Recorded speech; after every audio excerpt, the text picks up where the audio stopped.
आपण अत्यंत महत्त्वाचे अपडेट पाहतो। हा व्हिडिओ आपण शेवटपर्यंत पाहा। अजूनही आतापर्यंत आपण चॅनल जर सबस्क्राईब केलं नसेल सबस्क्राईब करा, समोरील बेल आयकॉनला क्लिक करा। निश्चित यूट्यूबच्या नोटिफिकेशनमध्ये सतत नवनवीन अपडेट आपल्याला पाहायला मिळतील। पाहूया सविस्तर। शासकीय कर्मचाऱ्यांसाठी आनंदाची बातमी। राज्य सरकारने सुधारित राष्ट्रीय निवृत्ती वेतन योजना केली लागू। मुख्यमंत्री यांची अर्थसंकल्पीय अधिवेशनात घोषणा। राज्यातील 1 नोव्हेंबर 2005 रोजी व त्यानंतर नियुक्त होणाऱ्या कर्मचारी अधिकाऱ्यांसाठी सुधारित राष्ट्रीय निवृत्ती वेतन योजना लागू करण्याचा निर्णय आज विधानसभेत जाहीर केला। मुख्यमंत्री एकनाथ शिंदे यांनी याबाबत घोषणा केली। या निर्णयानुसार कर्मचाऱ्यांनी विकल्प दिल्यास त्यांना शेवटच्या वेतनाच्या 50% इतके निवृत्ती वेतन व त्यावरील महागाई भत्ता वाढ, तसेच निवृत्ती वेतनाच्या 60% इतके कुटुंब निवृत्ती वेतन व त्यावरील महागाई भत्ता वाढ मिळणार आहे। हा निर्णय लाखो कर्मचारी अधिकाऱ्यांच्या उज्ज्वल भविष्याच्या दृष्टीने महत्त्वाचा आहे। त्यांच्या कुटुंबियांच्या दृष्टीने हितकारक ठरेल असा विश्वास मुख्यमंत्री यांनी यावेळी व्यक्त केला। तसेच कर्मचारी संघटनांना दिलेला शब्द पाळल्याचेही नमूद केले। राष्ट्रीय निवृत्ती वेतन योजना सुधारित करण्यासाठी नेमलेल्या समितीने सादर केलेल्या अहवालावर अभ्यास केल्यानंतर हा निर्णय घेण्यात आल्याचे मुख्यमंत्री म्हटले आहे। मुख्यमंत्री निवेदनात म्हणाले की दिलेल्या आश्वासनानुसार राष्ट्रीय निवृत्ती वेतन योजना सुधारित करण्यासाठी नेमलेल्या समितीने सादर केलेल्या अहवालातील शिफारशीवर वित्त विभागाचे अप्पर मुख्य सचिव व सेवा विभागाचे अप्पर मुख्य सचिव यांनी संघटनेसोबत चर्चा करून सुधारित राष्ट्रीय निवृत्ती वेतन योजनेची तत्त्वे निश्चित केली आहेत।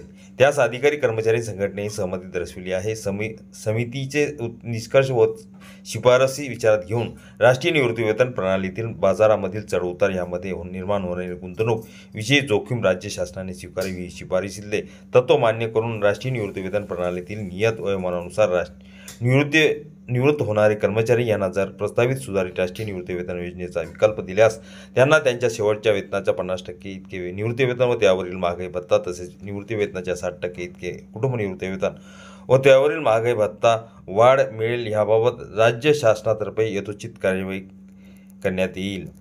मुख्यमंत्री म्हणाले की वयोमानानुसार निवृत्ती स्वीकारावी लागते, त्यामुळे निवृत्ती वेतन हाच अनेकांसाठी जगण्याचा आधार ठरतो। म्हणूनच आम्हा या विषयावर सुरुवातीपासून संवेदनशील राहिलो आहोत। निवृत्तीनंतर शासकीय कर्मचाऱ्यांना सुरक्षित सन्मानपूर्वक आयुष्य जगता यावं हे तत्व मान्य केलं आहे। ह्या विषयावर आम्ही राज्य सरकारी कर्मचारी अधिकाऱ्यांच्या विविध संघटनांशी वारंवार संपर्कात होतो।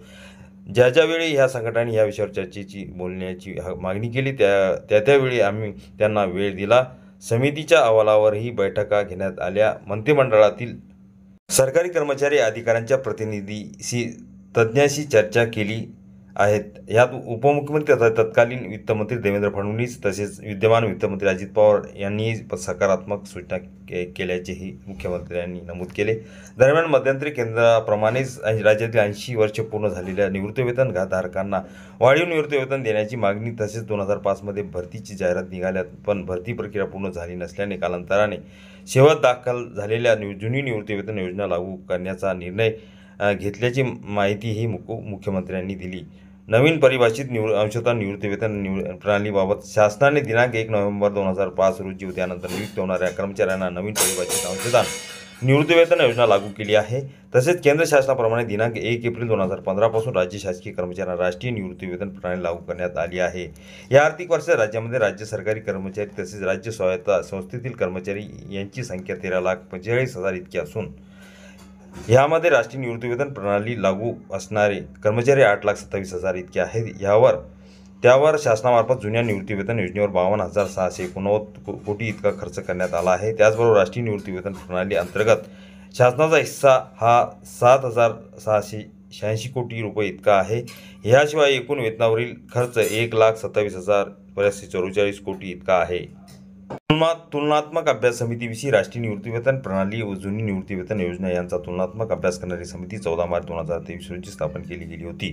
दिनांक 1 नोव्हेंबर 2005 रोजी किंवा त्यानंतर नियुक्त होणाऱ्या कर्मचाऱ्यांना सेवानिवृत्तीअंती खात्रीशीर आर्थिक व सामाजिक सुरक्षा सुनिश्चित करण्यासाठी उपाययोजना ही समिती शिफारस अहवाल सादर करणार होती। या समितीत भारतीय प्रशासकीय सेवेतील सेवानिवृत्त अधिकारी सुबोध कुमार के.पी. बक्षी, सुधीर कुमार श्रीवास्तव तसेच लेखा व कोषागार विभागाचे संचालक यांचा समावेश होता। या समितीने अनेक राज्यातील परिस्थितीचा साकल्याने अभ्यास करून हा अहवाल सादर केला आहे।